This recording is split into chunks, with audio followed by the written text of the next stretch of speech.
Shalom, tanpa terasa kita sudah ada di hari terakhir di tahun 2021. Dan banyak hal yang Tuhan lakukan dalam hidup kita sehingga kita boleh ada sampai saat ini. Dan firman Tuhan berkata, Tuhan yang sudah mulai pekerjaan baik di antara kita, Dia akan melanjutkan dengan cara Dia. Dan firman ini ditulis oleh hamba Tuhan Paulus di dalam suratnya kepada jemaat di Filipi. Dia sedang dipenjara dalam situasi yang sangat tidak menjanjikan. Secara logika itu banyak hal yang dihadapi dalam kesulitan, tapi toh dia bisa berkata bahwa Tuhan yang mulai pekerjaan yang baik dalam kehidupan kita, Dia akan melanjutkan dengan cara Dia. Oleh karena itu kita bisa percaya juga apa yang dikatakan di Amsal 4 ayat 18 bahwa jalan hidup orang benar itu semakin bertambah terang sampai rembang tengah pagi. Jadi kita ini berjalan from brighter to brighter. Bagaimana kita bisa mengalami itu? Tentunya kita perlu mengikuti tuntunan Tuhan. Kita perlu berdoa, naikkan permohonan doa kita. Ya, salah satunya adalah lewat lagu yang ditulis oleh Musa di Mazmur 90 ya. Ajar kami Tuhan menghitung hari-hari agar kami beroleh hati bijaksana.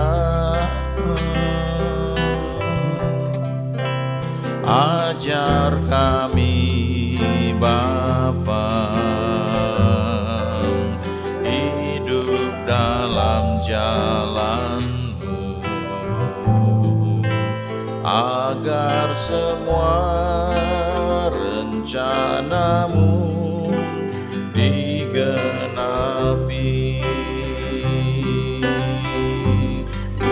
Mulialah nama-Mu Tuhan, dan ajaib jalan-Mu. Pimpin kami di setiap waktu. Besar setiamu Tuhan, agunglah karya-Mu. Yesus, kami bersyukur padamu. Ajar kami Tuhan menghitung hari-hari agar kami beroleh hati bijaksana. Ajar kami Bapa hidup dalam jalan-Mu, agar semua rencana-Mu digenapi.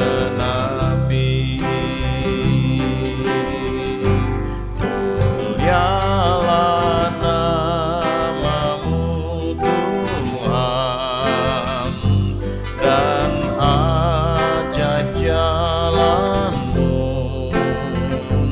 Pimpin kami di setiap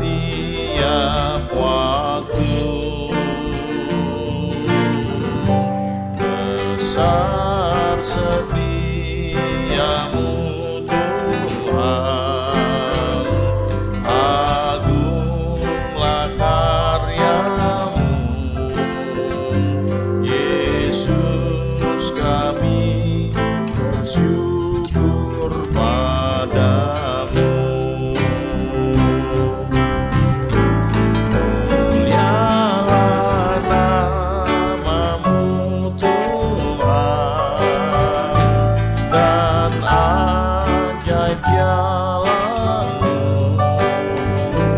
pimpin kami di setiap waktu. Besar setiamu Tuhan, agunglah karya-Mu. Yesus, kami bersyukur padamu.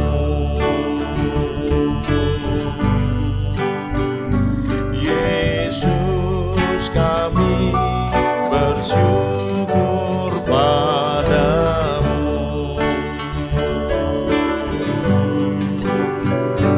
Yesus, kami bersyukur padamu.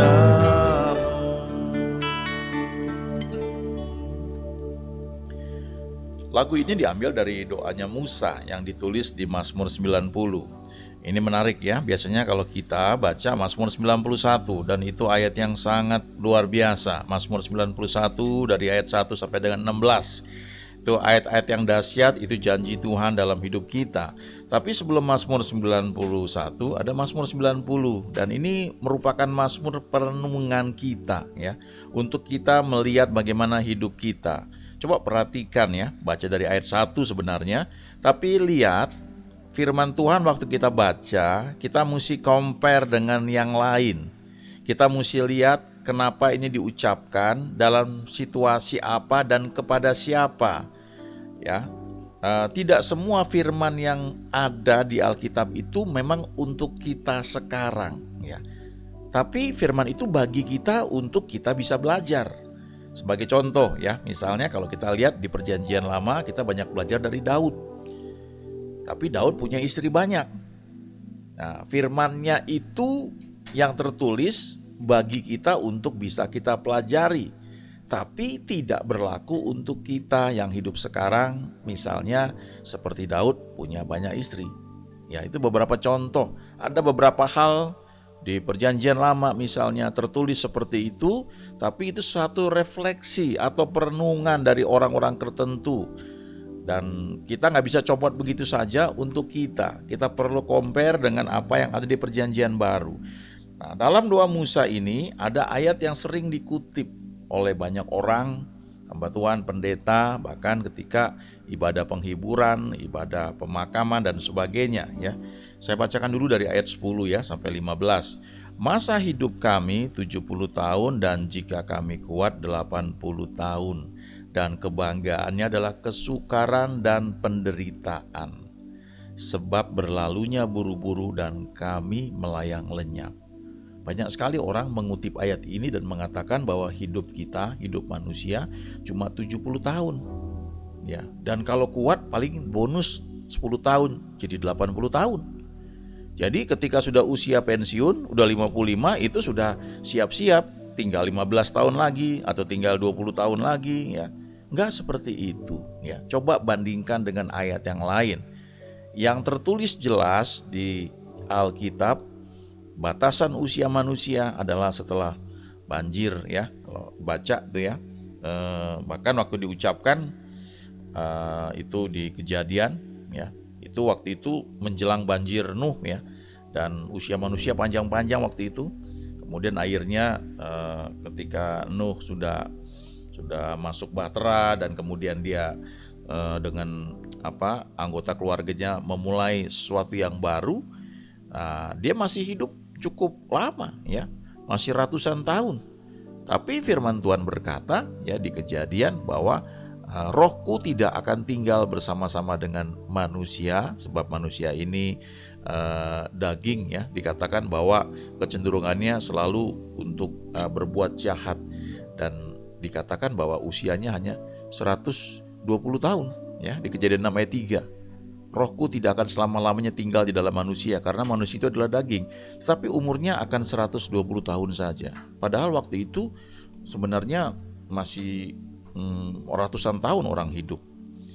Lalu kenapa di Kejadian 90 ayat 10 ini Musa berkata masa hidup kami 70 tahun dan jika kami kuat 80 tahun. Ini adalah perenungan Musa terhadap orang Israel. Orang Israel itu keluar dari Mesir dan biasanya usia mereka, ya usia produktif itu usia 30-40 tahun. Itu orang-orang yang siap berperang, orang-orang yang dalam masa-masa puncaknya. Dan karena mereka itu memberontak kepada Tuhan berkali-kali, akhirnya Tuhan bilang, kalian gak akan masuk tanah perjanjian. Ya, 40 tahun kalian muter-muter di sini sampai semua habis. Dan timbul generasi yang baru yang lahir di padang gurun yang tidak pernah mengalami penjajahan di Mesir, kecuali Yosua dan Kaleb. Nah, kalau kita hitung usia mereka, usia dewasa mereka, usia produktif mereka ketika saat itu usia 30 atau 40 tahun, maka ditambah 40 tahun, maka usia mereka cuma 70 dan sampai 80 tahun. Musa sendiri mencapai umur 120 tahun. Dan ketika dia meninggal umur 120 tahun dikatakan dia masih kuat, ya, matanya belum kabur dan dia masih bisa mendaki gunung sendirian.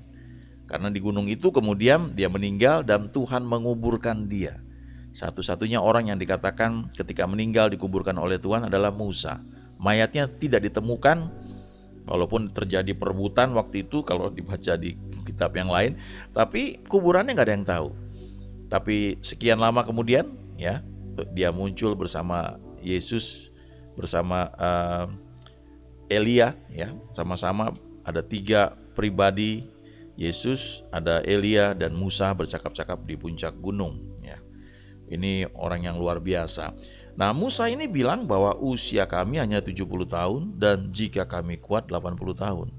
Padahal zaman sekarang, beberapa tahun yang lalu kalau kita ingat, ya, Presiden Ronald Reagan itu memulai pemerintahannya sebagai presiden pada usia 70 tahun. Dan dia 2 kali pemerintahan sampai usia 78. Dia meninggal di usia 90-an. Kalau baca Billy Graham meninggal pada usia tahun ke-100, ya. Dia meninggal umur 99 lebih. Oral Roberts juga seperti itu. Bahkan mereka ini mencapai usia yang sangat lanjut. Nah, jadi kalau kita baca firman Tuhan ini, ya, kita nggak bisa kutip begitu aja. Wah, 70 tahun, ya 80 tahun. Lihat, ini ditujukan kepada siapa? Saya teruskan lagi, ya, ayat 11. Siapakah yang mengenal kekuatan murkamu dan takut kepada gemasmu? Ajarlah kami menghitung hari-hari kami sedemikian hingga kami beroleh hati yang bijaksana. Ini yang ayat 12, ya. Ini yang tadi jadi lagu. Kita berdoa supaya Tuhan mengajar kita, memberikan kita wisdom, ya, hati yang bijaksana, supaya kita bisa memperhatikan, menghitung hari-hari yang kita lalui, sehingga kita bisa menggunakannya dengan baik, ya. Selanjutnya, kembalilah ya Tuhan, berapa lama lagi, dan sayangilah hamba-hambamu. Kenyangkanlah kami di waktu pagi dengan kasih setiamu, supaya kami bersorak-sorai dan bersuka cita semasa hari-hari kami. Buatlah kami bersuka cita seimbang dengan hari-hari Engkau menindas kami, seimbang dengan tahun-tahun kami mengalami celaka. Nah, apakah kita memang mau mengalami seperti ini, ya? Kesulitan yang dihadapi. Ini refleksi Musa tentang orang Israel, bangsa yang tegar tengkuk yang dia pimpin keluar dari Mesir, tapi kemudian ketemu dengan banyak masalah sehingga akhirnya termasuk Musa bahkan tidak masuk tanah perjanjian, ya. Coba lihat lagi ayat 10. Masa hidup kami 70 tahun dan jika kami kuat 80 tahun. Dan kebanggaannya adalah kesukaran dan penderitaan. Apakah itu yang kita inginkan? Coba, ya. Apakah memang Tuhan merencanakan yang seperti itu? Usia kita 70 tahun, 80 tahun kalau kuat, itu pun kesukaran dan penderitaan. Sebab berlalunya buru-buru dan kami melayang lenyap. Coba bandingkan dengan doa yang Tuhan Yesus ajarkan, doa Bapa kami. Bapa kami yang di surga, dikuduskanlah namamu, datanglah kerajaanmu, jadilah kehendakmu di bumi seperti di surga. Jadilah kehendakmu di rumah tangga kami seperti di surga. Jadilah kehendakmu di pekerjaan kami seperti di surga. Di surga nggak ada penyakit, di surga nggak ada kesukaran, yang ada adalah sukacita, damai sejahtera yang melampaui segala akal. Itu rencana Tuhan yang baik semua. Jadi sekali lagi Mazmur 90 ayat 10 ini adalah refleksi renungan Musa tentang orang-orang Israel yang dia pimpin, yang berkali-kali memberontak walaupun sudah melihat berkali-kali mujizat yang luar biasa yang barangkali sekarang kita juga belum pernah lihat itu, ya. Bagaimana itu Laut Merah bisa terbelah, bagaimana itu begitu dahsyat. Toh mereka tetap nggak percaya. Mereka otaknya itu, dalam frame pikiran mereka itu adalah otak yang diperbudak, ya. Mereka menjerit. Coba renungkan, apakah kita seperti itu? Kita komplain misalnya, kok hidup ini kayaknya sulit banget ya. Lalu Tuhan mau bawa kita ke tempat yang tanah perjanjian, tapi frame cara berpikir kita mesti diubah. Nah, orang Israel kesulitan soal itu. Begitu ada masalah mereka komplain. Mendingan kita di Mesir waktu itu, kita makan bawang pre, makan segala macam gratis ya. Mereka lupa bahwa mereka sekian lama menjerit kepada Tuhan supaya mereka dibebaskan dari perbudakan di Mesir. Tapi toh ketika mereka dibawa keluar, melihat padang gurun, waduh gak ada apa-apa ini, gak ada air. Musa ini bawa kita untuk celaka, untuk mati di padang gurun. Ini Tuhan yang kita sembah benar gak ini? Nah, ketika mereka protes terus, akhirnya Musa juga pahit hatinya. Dia teledor dengan kata-katanya, dan akhirnya dia juga gak masuk tanah perjanjian. Ya, ini refleksi Musa, doa Musa waktu dia lihat bahwa seperti itu ya. Dan salah satu yang bisa kita pelajari ya, di ayat yang ke-14 tadi, kenyangkanlah kami di waktu pagi dengan kasih setiamu. Itu sebabnya kita perlu belajar bangun pagi ya, menikmati kasih Tuhan lewat firman-Nya, supaya kita bersorak-sorai dan bersuka cita semasa hari-hari kita ya. Di bagian lain dikatakan sukacita yang dari Tuhan itulah kekuatan kita. The joy of the Lord is our strength. Nah, biarlah kita senantiasa menaikkan doa ini ya. Ajar kami Tuhan menghitung hari-hari kami, supaya kami beroleh hati yang bijaksana. Nah, selama beberapa hari kita baca Amsal 4 ayat 18 sampai dengan 27. Ini contoh bagaimana kita bisa diajar Tuhan untuk memiliki hati yang bijaksana, yaitu dengan cara merubah paradigma kita ya. Roma 12 ayat 2 berkata, berubahlah oleh pembaruan budimu, berubah cara berpikirmu, paradigmamu, sehingga kamu dapat membedakan mana kehendak Allah, apa yang baik, yang berkenan, dan yang sempurna. Ayat 18 dari Amsal 4 ini berkata, jalan orang benar itu seperti cahaya fajar yang kian bertambah terang sampai rembang tengah hari.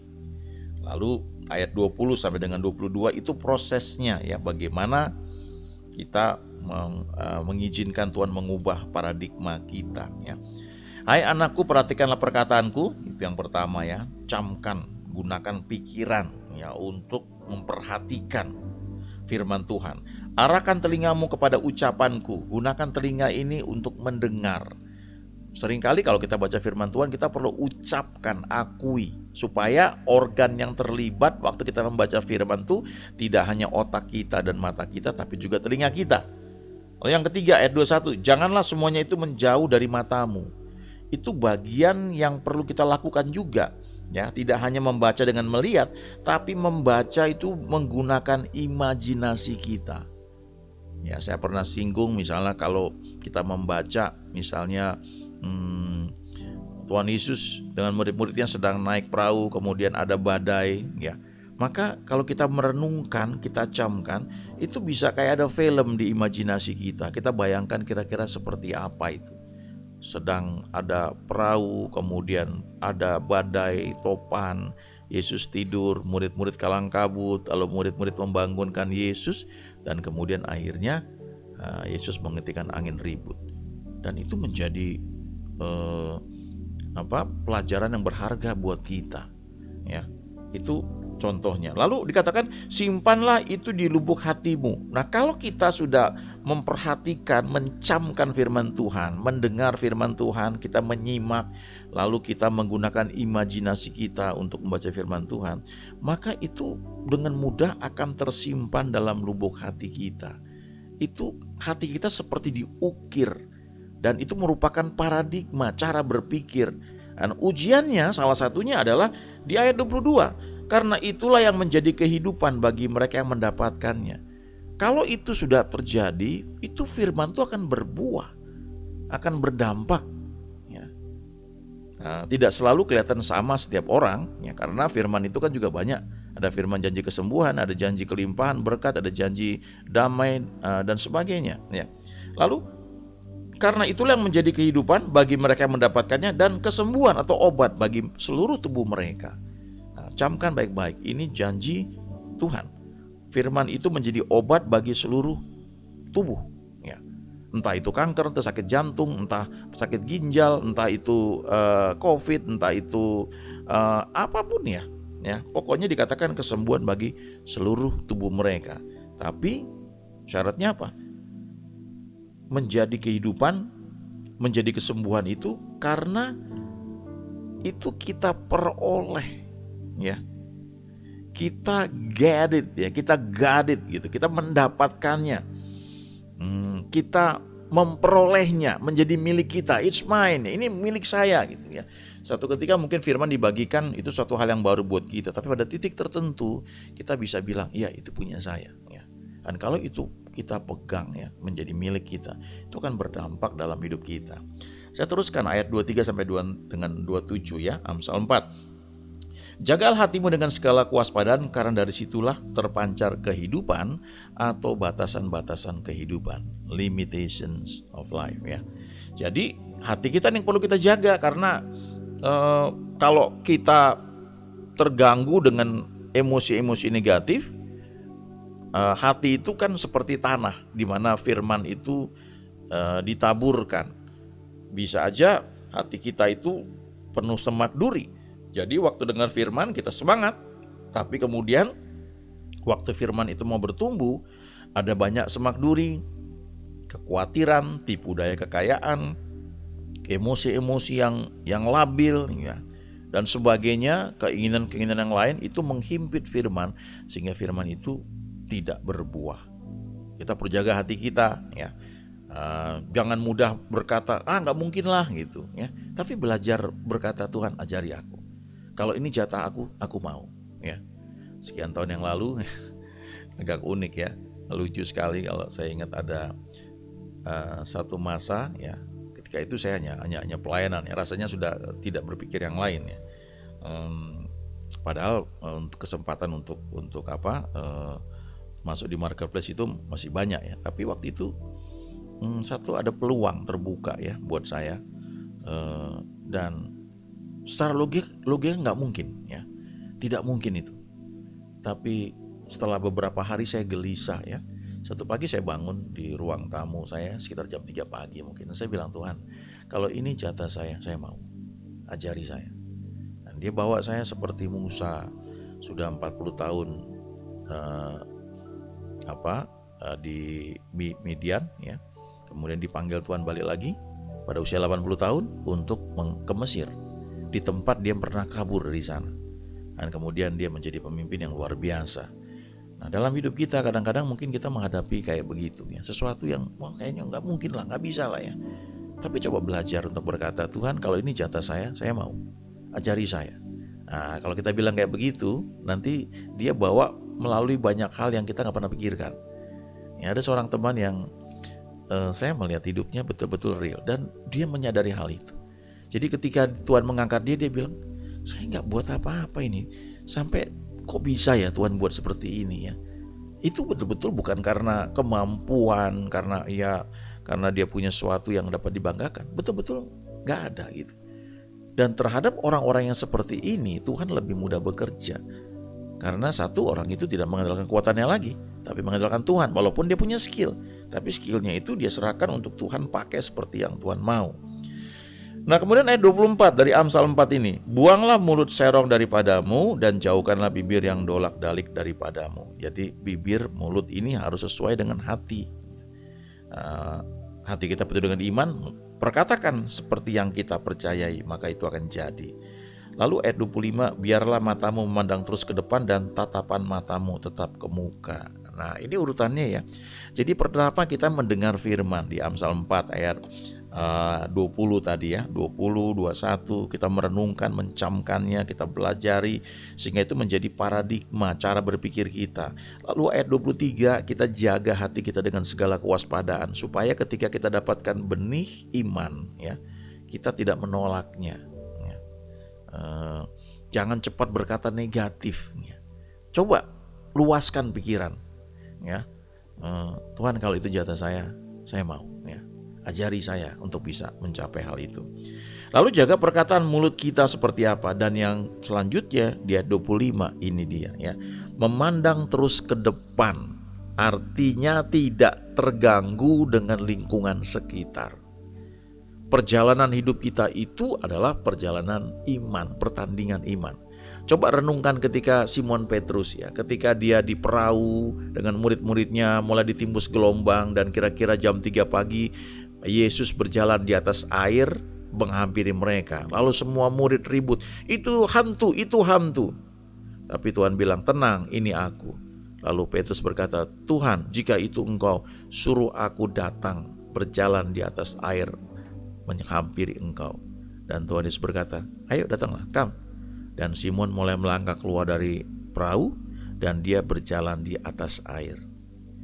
Tapi ketika dia sadar lingkungannya bahwa ini ada badai ini air loh, saya mestinya kecemplung loh, gak bisa kayak begini, otak saya gak mampu menerima itu ya. Dia mulai tenggelam. Lalu Tuhan mengangkat dia. Kenapa kamu takut, khawatir? Diangkat Simon, tadinya kecemplung di laut itu, di danau, kemudian diangkat dan mereka tiba sampai mereka naik ke dalam perahu. Simon sebenarnya sudah jalan di atas air, tapi matanya tidak terus memandang kepada Yesus yang memerintahkan dia untuk jalan di atas air. Dia terpengaruh oleh lingkungan. Otaknya bekerja, loh ini kan badai, saya mestinya tenggelam. Dan karena itu imannya terhambat dan dia tenggelam. Ya, untung ditolong oleh Tuhan. Itu firman Tuhan yang berkata, kalau orang benar jatuh, orang yang dituntun Tuhan itu jatuh, dia bangkit kembali, tidak pernah sampai tergeletak, sebab Tuhan menopang tangannya. Ya, 7 kali orang benar jatuh, dia akan bangkit lagi berdiri. Ayat 26, tempuhlah jalan yang rata dan hendaklah tetap segala jalanmu. Ayat 27, janganlah menyimpang ke kanan atau ke kiri, jauhkanlah kakimu dari kejahatan. Jadi setelah kita punya paradigma yang diubah, dan itu setiap hari ya, kita belajar hal baru dari Tuhan. Lalu kita perlu jaga hati kita dengan segala kewaspadaan. Dari hati itu muncul iman, dengar firman, kemudian firman rema itu membuat iman muncul. Dan kita jaga hati kita, lalu kita jaga mulut kita. Nah, mulut kita ini perlu kita jaga ya, ada doanya Daud ya di Mazmur, berjaga-jagalah pada pintu mulut bibirku ya. Awasilah mulutku Tuhan, supaya ngomongnya jangan salah ya. Ngomongnya harus sesuai dengan apa yang firman Tuhan katakan. Itu perkataan iman ya. Jangan membatalkan apa yang kita percayai. Kemudian baru mata tertuju ke depan ya, melihat janji Tuhan, fokus ke depan, lihat dalam imajinasi kita janji Tuhan ya. Saya ingat ada hamba Tuhan dulu di Korea Selatan, gerejanya besar sekali. Satu ketika dia melayani di satu gereja, dan setelah selesai kebaktian, pendetanya bilang, tolong doakan, saya punya salah seorang jemaat saya, seorang wanita, dia single ya, dia usianya sudah 30-an dan dia ingin menikah ya. Dia ingin punya jodoh dan sampai sekarang belum ada ya, yang datang kepada dia. Lalu pendeta ini ketemu dengan wanita ini dan dia tanya, kamu mau menikah dengan pria yang seperti apa?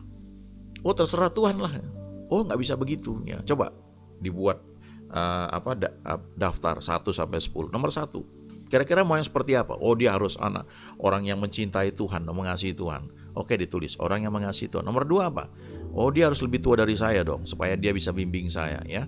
Saya sudah 30-an, dia harus lebih tua mungkin 1-2 tahun, beberapa tahun di atas saya. Oke, ditulis ya, lebih tua 1-2 tahun dari saya. Yang ketiga apa lagi?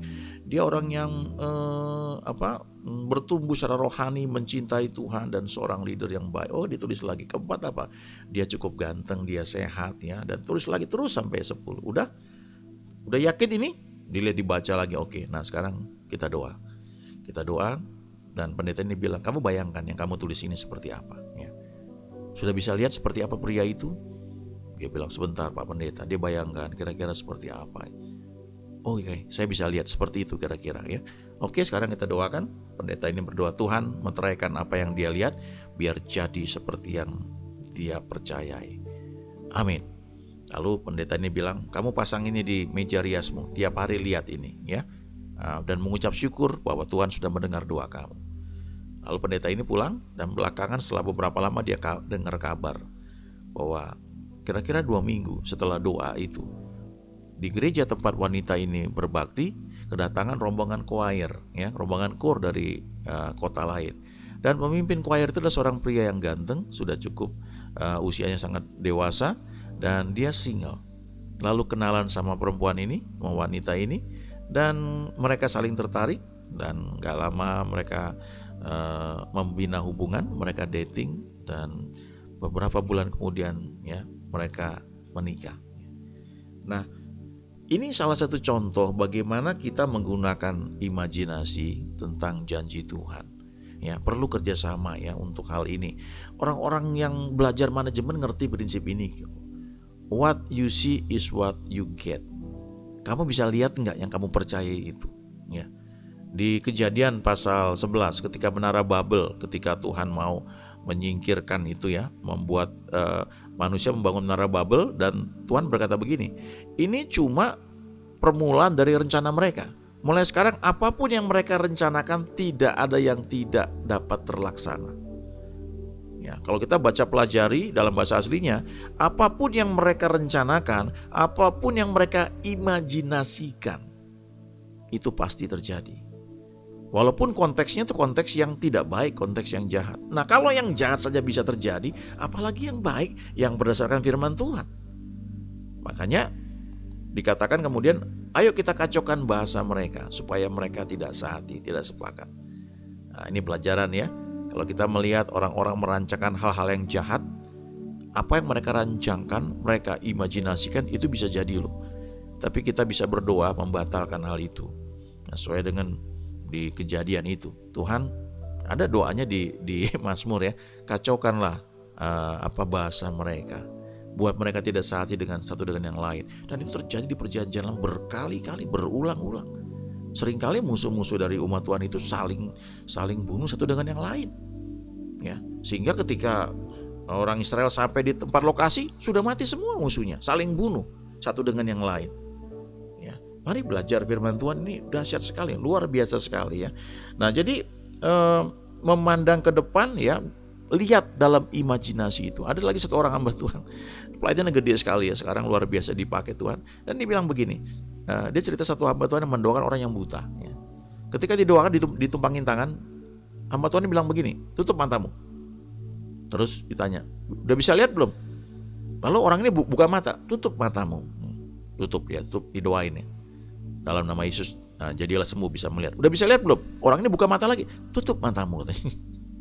Terus akhirnya dia ngerti, rupanya dia harus gunakan imajinasinya dulu, sampai dia bisa melihat dalam imajinasinya bahwa dia sudah sembuh, dia sudah lihat, dan ya, saya sudah bisa lihat. Amin, jadilah demikian. Dan tiba-tiba dia buka mata, dia bisa melihatnya. Wow, ini banyak, ya, contoh kayak begitu. Tapi tentunya contoh-contoh ini merupakan satu bahan buat kita untuk belajar lebih jauh lagi. Karena pengalaman kita satu dengan yang lain mungkin bisa berbeda, tapi prinsipnya sama. Nah, setelah itu, ya, jaga hati, jaga mulut, kemudian fokus kepada tujuan di depan, baru tetap jalan, dan jalannya itu rata. Jangan menyimpang ke kanan atau ke kiri, jangan neko-neko, ya. Maka apa yang Tuhan janjikan itu akan terjadi. Biar di tahun yang baru kita belajar dengan paradigma yang baru, ya. Kita izinkan Tuhan mengubah terus cara berpikir kita, sehingga seperti yang Dia katakan di Amsal 4 ayat 18, jalan orang benar itu semakin bertambah terang, ya. Berjalan from brighter to brighter. Dan kita akan menyadari, kita mengalami, mengakui bahwa God is good all the time. Amin.